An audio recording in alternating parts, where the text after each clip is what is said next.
శ్రీ గురుభ్యో నమ. ఓం నమో భగవతే వాసుదేవాయ. భగవద్గీత 15వ అధ్యాయం పురుషోత్తమ ప్రాప్తి యోగము నుండి ఈవేళ మనం 4వ శ్లోకాన్ని పరిశీలన చేసుకుందాం. తతః పదం తత్పరిమార్గితవ్యం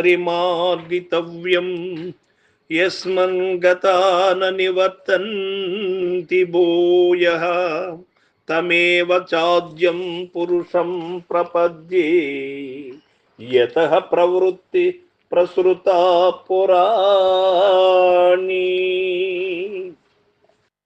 భగవానులు చెబుతూ ఉన్నారు, అర్జున, ఇంతటితో నీ యొక్క పని పూర్తి అయినదా? కాదు. సంసార వృక్ష ఛేదనము అయిన పిదప, అనగా దృశ్య ఛేదము అయిన పిదప దృక్కు స్వరూపమును ఆశ్రయించుట అను ముఖ్యమైన పని మరి ఒకటి కలదు. అప్పు తొలగవలెను, స్వంతముగా కొంత ద్రవ్యమును కలిగి ఉండవలెను. అప్పుడే మనుజుడు సుఖముగా ఉండగలడు. ఇది బాహ్య అర్థముతో మనము గమనించినప్పుడు అప్పు లేనివాడు అధిక సంపన్నుడే, కానీ తన జీవనోపాధికి కావలసినటువంటి ధనము కూడా అవసరమే. ఆ విధముగా ఈ యొక్క ప్రపంచము మిథ్య అని తెలుసుకున్నప్పటికీ, విషయ వాచనలపై మనసు పరుగెడకుండా ఉండనప్పటికీ కూడాను తన యొక్క నడక ఏ మార్గంలో ప్రయాణం చేయాలి? దుర్జనుల సాంగత్యము వదిలితే సరిపోతుంది, కానీ సజ్జనుల సాంగత్యము చేయవలసి ఉన్నది. ఆ విధముగా దుష్కార్యక్రమములను వదలితే సరిపోతుంది, కానీ సత్కార్యక్రమములు చేయవలసి ఉన్నది. ఈ కీలు గురుముఖత ఎవరైనా ఎరుగవలసినది. అందుచేతనే భగవానుడు ఇక్కడ ఈ ఉపమానం చెప్పాడు. కాబట్టి జీవులకు పరిపూర్ణ సుఖం ఏర్పడగలదు ఎప్పుడు అంటే, ఏ విధంగా అయితే మనుజుడు పోషణ నిమిత్తము కొంత ద్రవ్యము లేనిచో మనుజునకు తృప్తి ఉండదు, అట్లే దృశ్య విరక్తి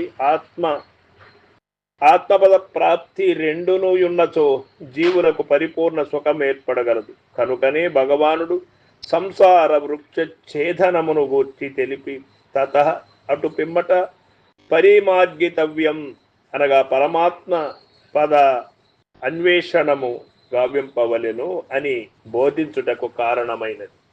ప్రపంచములో అనేక పదవులు ఉన్నప్పటికీ అన్నిటికంటే గొప్పది పరమాత్మ పదవియే. కావున దానిని అనుసరించవలెనని, అన్వేషింపవలెనని ఇచ్చట బోధింపబడినది. యాలయన ఆ మహోన్నత పదమును పొందిన వాడిక మరల ఈ దుఃఖభూయిష్టమగు సంసార స్థితికి దిగిరాడు. యస్మిన్ గతాన నివర్తంతి భూయః, బ్రహ్మాండమునందే లోకమునకు పోయినను తిరిగి రావలసినదే, మరలా పుట్టవలసినదే.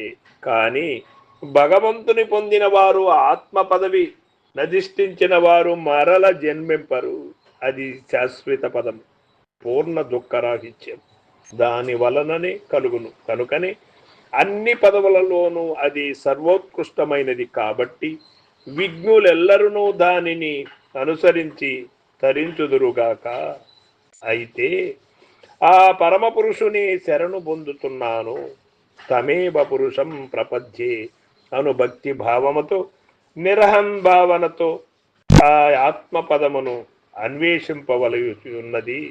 నిర్మల భక్తి గలవానికి ఆత్మజ్ఞానము త్వరలో లభించగలదు. సంసార వృక్షమే ప్రకారముగానున్నది, బాగుగా వేళ్లు తన్నుకొని ఉన్నది. దానిని ఛేదించుట ఎట్లు?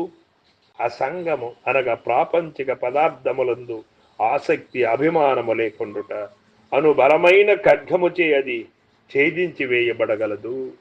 అట్లు సంసార వృక్షమును ఛేదించిన పిదప ఏమి చేయవలెను? పరమాత్మ పదమును అన్వేషింపవలెను. ఆ పరమాత్మ ఎట్టివాడు? అతనిని పొందిన వారు మరల వెనుకకు రారు, తిరిగి సంసారమును జన్మించరు. అతని నుండి ఈ జగత్తంతయు ఆవిర్భవించినది. అతడు ఆది పురుషుడు అని తెలుసుకుంటాడు. ఈ సంసారమునకు, ఈ ప్రపంచమునకు ఎవరు కారణమంటే నేనే కారణం. నా మనసు బాహ్య ప్రపంచము వైపు వెళ్ళినప్పుడు బాహ్యములో ఉన్నటువంటి సుఖ దుఃఖములకు నేను కారణమవుతున్నాను. నా యొక్క మనసు ఆంతరంగంగా ప్రయాణం చేసినప్పుడు సుఖములకు, శాంతికి నేనే కారణమవుతూ ఉన్నాను.